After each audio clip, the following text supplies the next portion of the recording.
तीर्थ सारी घर को फेरुवा बेले दुर्घटना 2 जन गुरुतर 7 जन आहत। ट्रक पछरे पिटिला बोलेरो। अनुगुल 55 नंबर जातीय राजपथर कांडोसर स्टेट बैंक निकट में घटी दुर्घटना। यह दुर्घटना 9 जन महिला आहत होता बेले से 2 जन महिला गुरुतर होती। आहत महिला माने हेले ढेंकानाल भुवन ग्रामर पुष्टि फैमिली बोली जनापड़ी। से गत शुक्रवार ठारू मां समलेश्वरी दर्शन पर सम्बलपुर जाइए।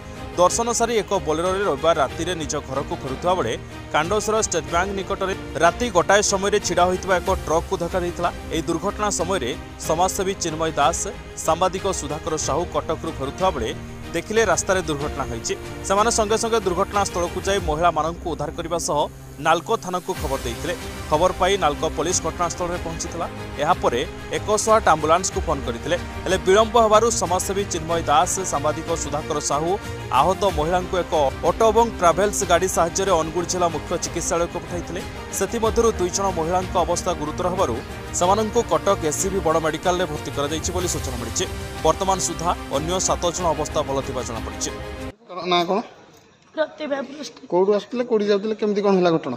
भुवनरू जाइतलु बुलिया पे संबलपुर अनुगुल पाखे नालको पाखे एक्सीडेंट हेले। केतरा टाइम ने देखि साडे गोटे फोन के आसे अंडा मेडिकल चिन्मय मैडम आनले हमको मेडिकल आनी कि से बहुत साहाय्य कले। से बहुत साहाय्य करके मेडिकल एडमिशन करछंती। भगवान दाऊ बोल रे रखुंती। ओ ठीक केते जण हो? 8 जण ना 9 जण 9 जण समतो माड